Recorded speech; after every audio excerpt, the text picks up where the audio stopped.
Parfois, nous considérons le pouvoir de faire le bien comme acquis et nous pouvons même nous lasser de faire le bien. Peter a appris le pouvoir de faire le bien après avoir aidé 3 pauvres orphelins. Ce qui allait suivre allait non seulement changer sa vie, mais aussi sa vision des choses. Peter n'avait jamais imaginé que 62 ans de vie le mèneraient là. Il avait toujours espéré qu'à ce stade de sa vie, il occuperait un poste élevé dans les forces de police et aurait une famille nombreuse remplie de petits-enfants. Mais ce n'est pas ce qui s'est passé.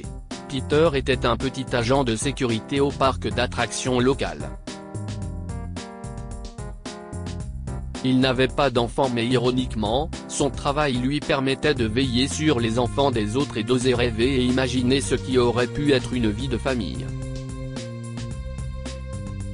Et même si Peter était déçu de la façon dont les choses avaient tourné, il ne s'est jamais laissé abattre. Il se sentait seul, mais il était satisfait de l'endroit où il se trouvait et de la vie qu'il avait. Ce n'était pas grand-chose, mais c'était la sienne, et il la vivait, l'aimait et l'embrassait. Un jour, alors qu'il rentrait au travail après sa pause déjeuner, il a remarqué 3 enfants qui jouaient avec des bouteilles et des canettes cassées dans la rue. Inquiet pour leur sécurité, Peter s'est approché. Bonjour. Je m'appelle Peter, a dit Peter. Bonjour, Peter. Je m'appelle Sally, voici mon frère, Tom, et ma sœur, Jane, a dit Sally. Eh bien, si est un plaisir de vous rencontrer les enfants. Qu'est-ce ce que vous faites là? A demandé Peter en montrant les bouteilles et les canettes. Oh, rien. Nous jouons juste, a dit Sally. Oh, d'accord. Ça a l'air un peu dangereux, quand même. Vous pourriez vous blesser, surtout avec ces bouteilles, a fait remarquer Peter. Si est tout ce que nous avons trouvé dans les poubelles. Grand-mère n'a pas les moyens de nous acheter des jouets. Elle dit que notre imagination est le meilleur jouet que nous puissions avoir, a dit Jane. Eh bien, je ne peux pas dire le contraire. Et que disent vos parents? Demanda Peter. Nos parents sont partis, monsieur. Nous sommes orphelins, a dit Tom avec tristesse. Oh, je suis vraiment désolé, a répondu Peter. Peter a été ému par la situation des enfants. Il a pris sur lui de faire quelque chose pour y remédier. Le lendemain, il a donc acheté 3 abonnements annuels à des parcs d'attractions pour les enfants. Un billet coûtait environ 450 $ chacun, et compte tenu du peu d'argent que Peter gagnait, cela représentait une grande partie de son salaire. De plus, Peter a dû puiser dans ses économies pour payer les abonnements. Mais pour Peter, tout cela en valait la peine une fois qu'il aurait vu la joie sur le visage des enfants.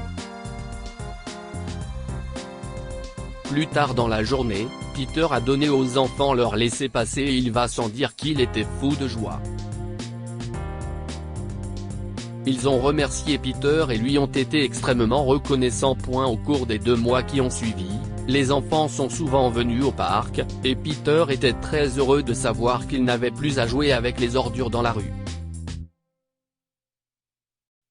Il était heureux de savoir qu'il pouvait s'amuser librement et en toute sécurité et qu'il avait l'espoir d'une enfance heureuse, quelles que soient les circonstances malheureuses dans lesquelles il se trouvait. Un jour, Randall, le patron de Peter, a vu les enfants jouer dans le parc d'attractions, ce qui ne lui a pas plu. Les enfants n'étaient pas aussi classe que leurs clients habituels, et Randall les a perçus comme des enfants de la rue qui avaient d'une manière ou d'une autre échappé à la vigilance de la sécurité. Inquiet de l'incompétence de ses agents, Randall a appelé Peter dans son bureau. Peter, vous êtes avec nous depuis un certain temps maintenant, et j'ai toujours pu compter sur vous pour faire régner l'ordre ici au parc, a déclaré Randall. Oui, monsieur, a répondu Peter nerveusement. Cela dit, je crains qu'un groupe d'enfants issus de la rue ne soit entré dans le parc sous votre surveillance, a déclaré Randall. Des enfants de la rue, monsieur ? Demanda Peter, perplexe. Oui, des enfants de la rue. Ils sont 3. Ils ont environ 10 ans. Je ne sais même pas s'ils paient pour les manèges, a déclaré Randall. Peter s'est alors rendu compte qu'il parlait de Sally, Tom et Jane. Peter, si vous ne pouvez pas faire votre travail correctement, je crains de n'avoir d'autre choix que de prendre quelqu'un qui puisse le faire. Vous comprenez ? A poursuivi Randall. Désolé, monsieur, si je peux me permettre. Je crois qu'il y a un petit malentendu. Ce ne sont pas des enfants de la rue. Mais ce sont des orphelins. Je leur ai acheté un abonnement annuel à chacun, entièrement payé de ma poche. J'essayais juste d'aider. Ces enfants ont eu la vie dure, vous savez. Quand je les ai vus jouer avec des déchets, j'ai décidé de les aider comme je le pourrais, expliqua Peter. Tu as dit orphelin ? Demanda Randall. Oui, monsieur, a répondu Peter. Si est une chose admirable que vous avez fait pour ces enfants, Peter, a dit Randall en commençant à pleurer, à la surprise de Peter. Excusez-moi pour cette larmichette. Si est juste que, Peter, nous n'avions pas grand-chose quand j'étais enfant. J'ai grandi pas très loin d'ici, et j'ai toujours regardé les autres enfants profiter des manèges, mais je n'ai jamais eu l'occasion d'en faire moi-même. Mes parents ne pouvaient tout simplement pas se le permettre. Si seulement quelqu'un avait été aussi gentil avec moi, expliqua Randall. Merci pour vos paroles, monsieur. Et je suis désolé de l'apprendre. Mais, il semble que vous vous êtes bien débrouillé, a dit Peter. Oui, aussi vrai que cela puisse être, il semble que j'ai aussi oublié d'où je venais en cours de route. Écoutez, Peter, je sais que n'avez pas pu vous offrir ces abonnements avec ce que nous vous payons. Alors, laissez-moi faire ma part aussi, a dit Randall. Comment, monsieur ? Demanda Peter. Je vais vous offrir une augmentation. Ainsi, si vous souhaitez aider d'autres enfants, vous n'aurez pas à galérer autant. Qu'en pensez-vous ? A dit Randall. Cela me convient, monsieur. Merci, a dit Peter avec enthousiasme. À partir de ce jour, le salaire de Peter fut doublé et il prit régulièrement des nouvelles de Sally, Tom et Jane, les aidant du mieux qu'il pouvait.